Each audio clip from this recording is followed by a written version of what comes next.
Nasabi ko kanina, Ombudsman, that marami sa ginagawa ng DOJ, marami sa ginagawa ng ICI because fact-finding sila. Eventually, babagsak rin sila sa Ombudsman. No? And alam mo naman kung anong sentiment ng taong bayan ngayon towards corruption, towards itong mga flood control. At ako nga, pag nai-interview ako ngayon, wala nang good news eh. Hindi na ako tinatanong tungkol kung maganda yung ekonomiya, may investors papasok, lahat about corruption. So yan ang general sentiment ng taong bayan. At gusto rin ng accountability. No? Dapat panagutin yung dapat managot. Bilang bagong ombudsman,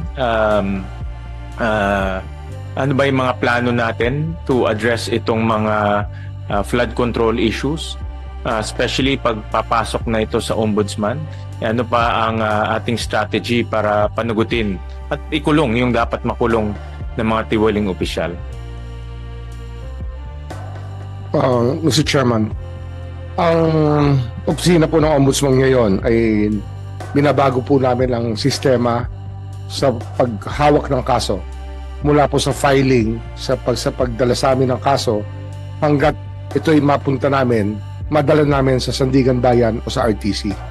At binabago ho namin yung mga deadlines at yung mga dapat po na panahon na magugugol sa bawat stage ng evaluation, preliminary investigation, and fact-finding, evaluation, fact-finding, preliminary investigation, at yung litigation proper sa pagdating po sa Sandigan Bayan o sa RTC. Kung dati po ay umaabot ng 1 taon, 6 na buwan hanggang 1 taon ang preliminary investigation, ngayon po ang ginigiit ko po ay gawin na namin within 60 days. Yan po yung aming ginawa sa DOJ dati at tingin ko pwede hong gawin dito. Pagdating po sa fact-finding, ganoon din po. Pag nag-file po ang isang ahensya na certified na po yung mga dokumento at ang ebidensya po itatayo na sa korte sa unang tingin namin sa evaluation, ito po dinidiretso na namin ng preliminary investigation. Wala na hong fact-finding yan. At case build-up niyan ay sa fact-finding, dito na lang ako sa PI, bago ho imong PI, baka magdagdag lang ho kami ng ilang araw para po maikompleto namin ang ebidensya na kinakailangan. Kaya dito po, ang sinasabi ko lagi, and as I always say, the deadline is always yesterday. Yun po yung aming parang pinaka-theme ng action plan namin sa DOJ. Ganun din po rito sa Ombudsman. Kasi nga, itong problema ho ng korupsyon, hindi ho ito ngayon lang. Matagal na ho itong naiinisan ng taong bayan at talagang nagagalit na po ang taong bayan dito. Matagal na ho ito. Ngunit ngayon lang po pumutok na ganito kasama ang imahe ng gobyerno dahil po sa mga pangyayari sa flood control. Kaya ang plano ho rito talaga ay pabilisin ang lahat ng proseso at gawing kompleto. Itinataas pa namin ang modicum of proof. Ang sinasabi po dyan ay probable cause. Pero dito po gusto namin prima facie na reasonable certainty of conviction bago po kami mag-file ng kaso sa Sandigan Bayan o sa RTC. Kaya ang isa pa po rito na napagkasunduan namin at gumagawa na po ng bagong patakaran ng Sandigan Bayan ay continuous trial ang aming hihingin sa lahat ng kaso.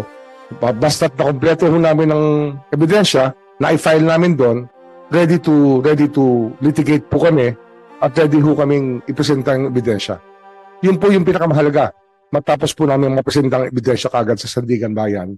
At tuloy ay maiwasan na rin natin yung mga pagdidelay, yung pagpapatagal ng kaso na ginagawa po ng magagaling na abogado.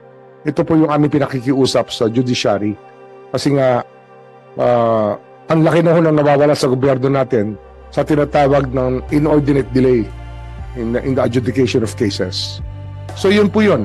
The urgency is there, Mr. Chairman. And we feel the weight of the anger of the Filipino people.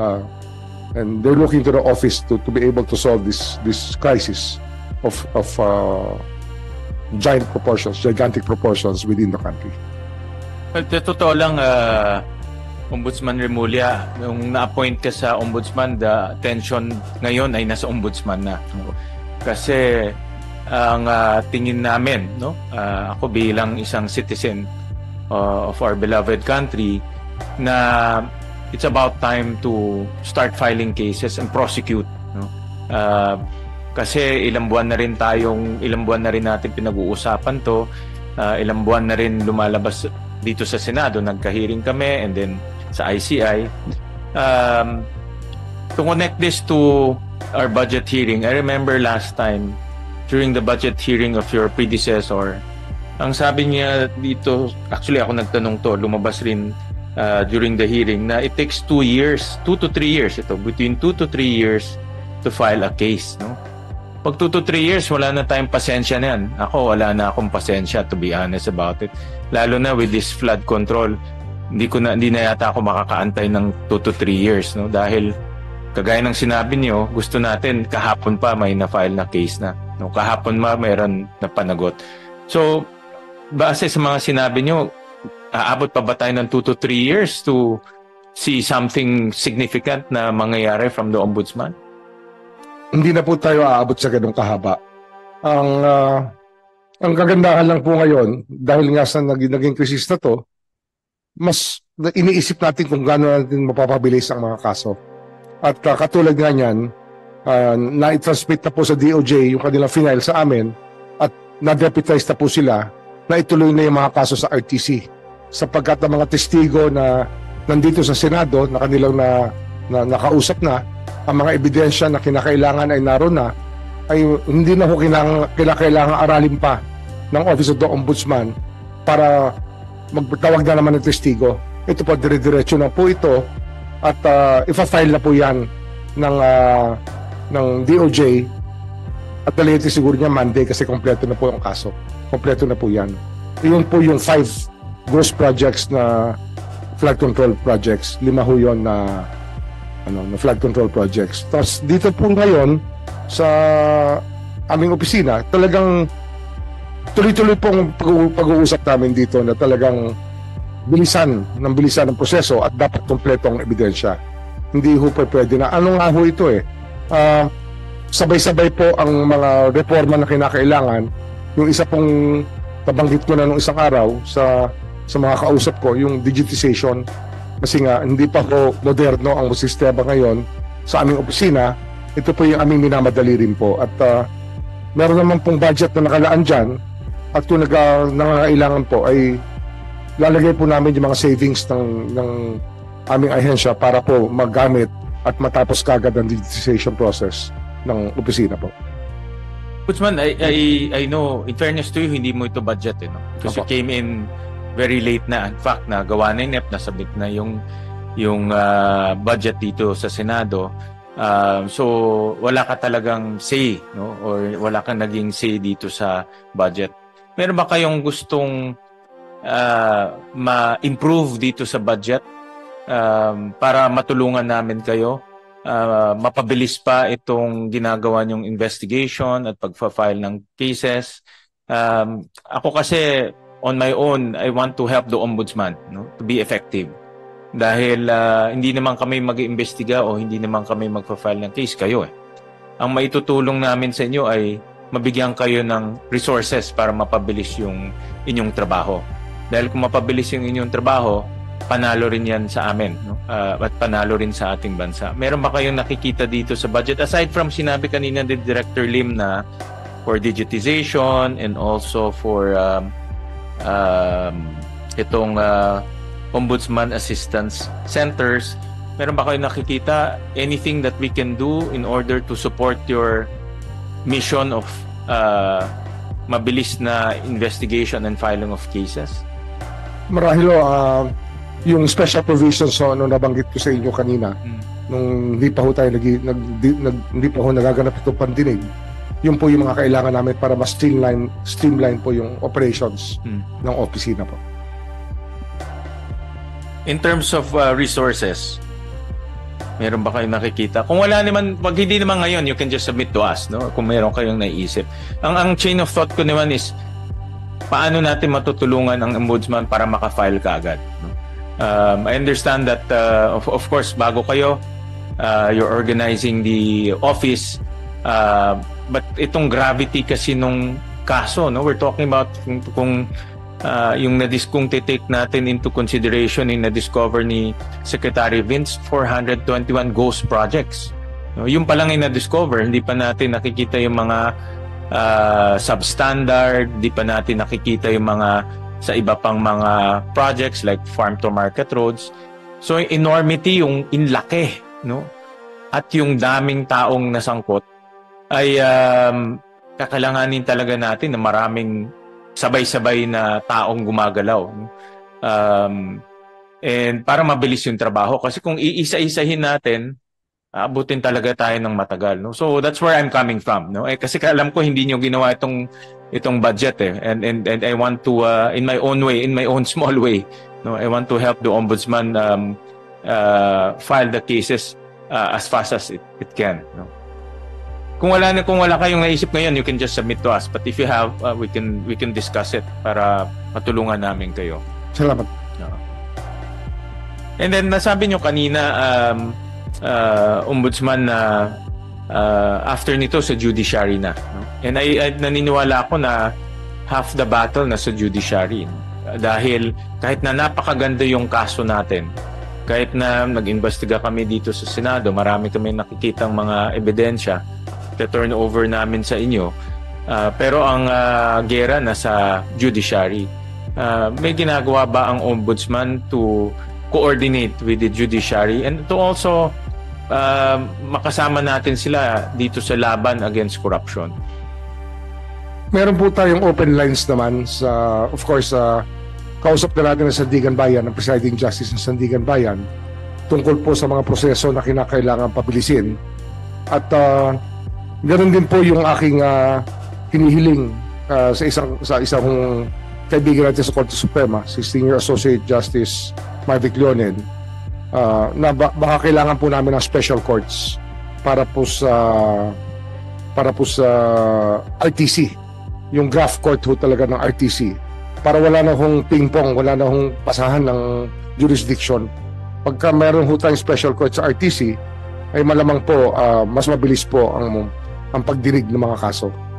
At ganun lang po naman ang kinakailangan. Talagang may contact po, ang institutional contact, ang ombudsman, tsaka yung mga judiciary officials. Yun po yung pinakamahalaga para sa amin ngayon. Thank you for those. And just to go to specifics, but I will not go into the detail. May mga na-file. Nasabi nyo kanina may 5 nang na-file sa Ombudsman ng mga kaso. May ini-expect pa ba tayong maifa-file in the next maybe 7 to 14 days, next 2 weeks? At after na-file sa inyo itong 5 kaso, kailan naman ang ini-expect natin ma-file to sa Sandigan? Yung mga final po sa amin ng ICI tsaka ng DPWH na magkasama, yun po yung susunod at yun doon po maisirin po yung proseso. Ang tingin namin kasi maganda na ho yung mga ebidensya ng dokumento na nakadikit po sa complaint. Kaya kaunting evaluation lang po yan. O hindi na ho, evaluation. Tutuloy na po kami sa PI dyan pagka nakita po namin na o kaya sa fact finding magdadagdag lang kami ng konti pa para ho maging saradong-sarado ang kaso. Para pag-file po namin, pagdadagdag po ng PI, sasagot na lang po yung kabila, tapos joinder of issues. Mga 2 weeks para ang PI po namin, 60 days ang binibigay namin na panahon. At sana po, within 30 days, baka meron na hong ma-file sa Sandigan Bayan. Posible po yun. Thank you for that, Ombudsman. I'll go to some specifics inyong budget. Nakita ko na meron tayong budget for yung tinatawag nating Ombudsman Assistance Centers, no? About 45 million. Actually, ngayon ko lang na laman na meron palang ganitong service na ino-offer ang Ombudsman to our constituents. So ang plano is to open additional 3. No? Ano po itong serbisyong ino-offer natin sa mga Ombudsman Assistance Center? So ngayon ilan na ho tayo, Deputy Ombudsman? Good morning, Mr. Chair. I think we have 6 right 6. now. Oo. Ngayon ko lang nalaman to, and then we're planning to open 3 more. Opo. So 9 na in total. Yes po. Oo. Yung services that the assistance centers are providing would be receipt of complaints, receipt of SAL-ins, and other requests for assistance, sir. These are situated mostly at City Mall, which are provided rent-free by the Double Dragon Corporation, sir. Okay. So my partnership with Double Dragon. Yes, sir. And we intend to expand more, probably in other regions, so that we can reach out to more people.